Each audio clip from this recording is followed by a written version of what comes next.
Also, ich bin ein großer Death Metal Fan und meine Kakteen zu Hause, die kriegen Death Metal vorgespielt. Warum sollen sie nicht auch bis zu einem gewissen Grad in Anführungszeichen hören können? Das ist mir zu esoterisch. Ich denke, die wird auf Deutsch Buntnisse genannt. Die komme ich gar nicht damit klar. Ich glaube, das denken die Menschen immer. Dass Botaniker ein bisschen ein verschrobenes Völkchen sind.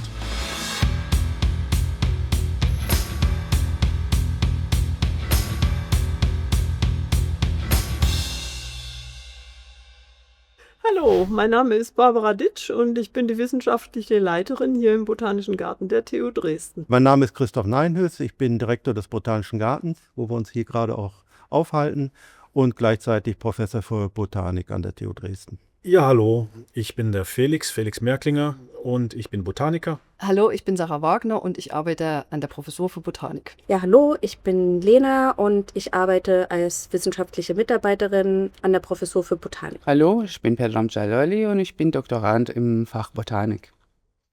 Was ist deine Lieblingspflanze? Es gibt natürlich sehr viele tolle Pflanzen. Das ist tatsächlich gar nicht so einfach. Vermutlich die Lophophora williamsi, auch Peyote oder sogar Rauschgiftkaktus genannt. Das ist schwierig zu beantworten, weil mein Lieblingsobjekt in der Botanik war eigentlich immer die Vielfalt. Es gibt aber ein kleines, weißblütiges Springkraut aus Angola, was wir auf einer Forschungsreise neu entdeckt haben. Und das ist, glaube ich, heute meine Lieblingspflanze. Also unter den Bäumen würde ich sagen, ist es ein Apfelbaum. Und bei den krautigen Pflanzen die mazedonische Witwenblume, weil die bei mir im Garten wächst. Wachsen deine Zimmerpflanzen eigentlich besser als bei anderen? Ich denke ja. Um ganz ehrlich zu sein, ich habe keine Zimmerpflanzen. Ich habe hier genug, ich brauche nicht zu Hause auch noch große Mengen. Also ich habe fast keine Zimmerpflanzen, weil ich mich ganz schlecht um Zimmerpflanzen kümmern kann. Ich habe eine, die gehört bei meiner Frau. Da muss ich mich notgedrungen drum kümmern. Das Einzige, was ich tue, ist, wenn ich von meinen Nachbarn halbtot gegossene Pflanzen auf dem Müll finde, dann werden die von mir gesund gepflegt und das verschenkt. Ich habe nur quasi geretteten Abfall bei mir zu Hause. Hast du schon mal Pflanzen genmanipuliert? Nein. Nein, habe ich nicht. Nee, ich wüsste noch nicht mal, wie es geht. Vermutlich schon einige davon gegessen, aber selber manipuliert noch nichts. Ja. Das ist ein starker Ja. Ja, habe ich gemacht. Die stärkere Pflanze gegen Stress bauen. Ist denn Gentechnik grundsätzlich was Schlechtes bei Pflanzen?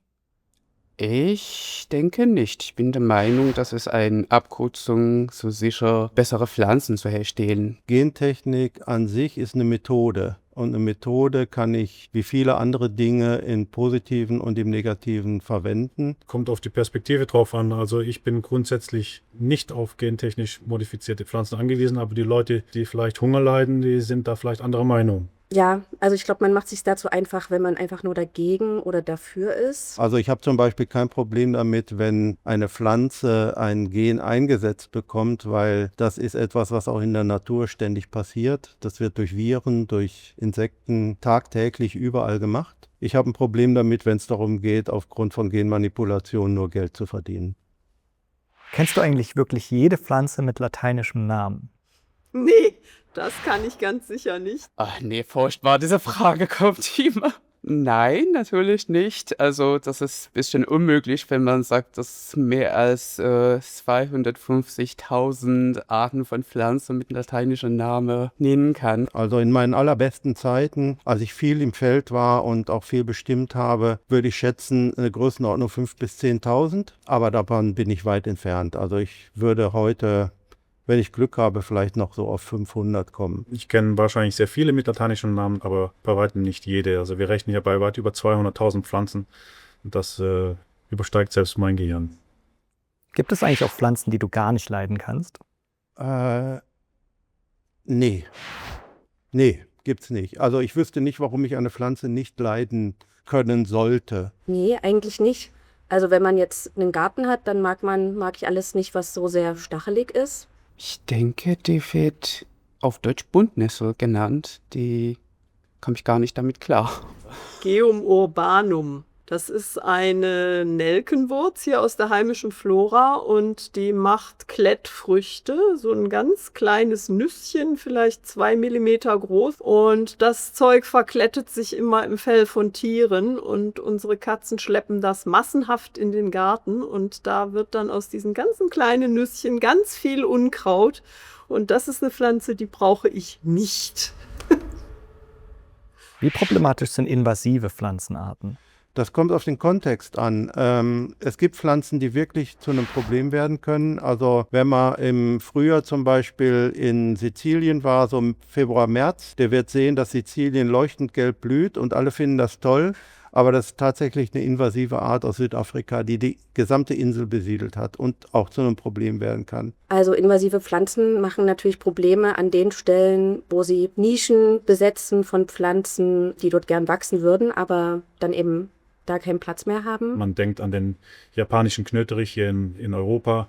Man denkt an Lantana-Sträucher, die aus Südamerika kommen, aber in Australien sich ausbreiten. Gleichzeitig gibt es invasive Pflanzen, die man eigentlich gar nicht mehr wirklich aufhalten kann. Sie bieten gegebenenfalls auch die Möglichkeit, Arten zu ersetzen in einem Lebensraum, wo die heimischen Pflanzen vielleicht aufgrund des Klimawandels nicht mehr wachsen können. Wachsen Pflanzen eigentlich wirklich besser mit Musik?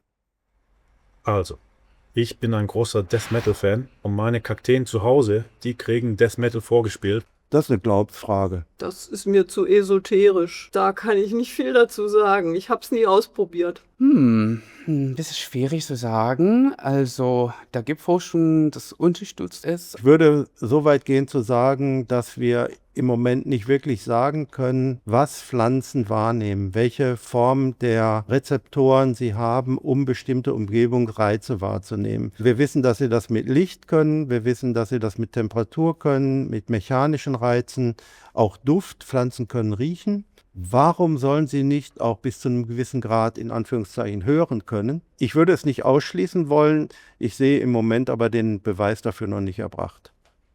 Und sprichst du manchmal mit deinen Pflanzen? Nein. Sehr gerne. Ich betreue die auch manchmal. Manchmal verfluche ich sie, wenn sie zu schnell abgehen, also sterben. Nee, wenn, dann über Gedankenübertragung. Wenn ich davor stehe, dann denke ich schon manchmal, du könntest jetzt vielleicht ein bisschen so oder so. Das ist aber generell, glaube ich, kein Problem, denn die Leute wissen ja, dass Botaniker ein bisschen ein verschrobenes Völkchen sind. Wenn du eine Pflanze entdecken würdest, würdest du sie dann nach dir benennen? Nein, das würde ich nicht. Das ist tatsächlich auch nicht erlaubt. Ich glaube, das denken die Menschen immer. Aber ich glaube, es ist so, dass eine Pflanze nur nach einem benannt werden kann von jemandem anderes. Wenn man die nach einer Person benennt, dann würde man einen Kollegen, eine Kollegin dazu auserwählen. Ich denke, ich würde irgendwie versteckt mein Name in eine lateinische Version da einbauen. Das ist grundsätzlich nicht erlaubt. Also man kann eine Pflanze nicht nach sich selbst benennen. Ich habe diese Pflanze entdeckt und sie heißt jetzt nicht Dichiana.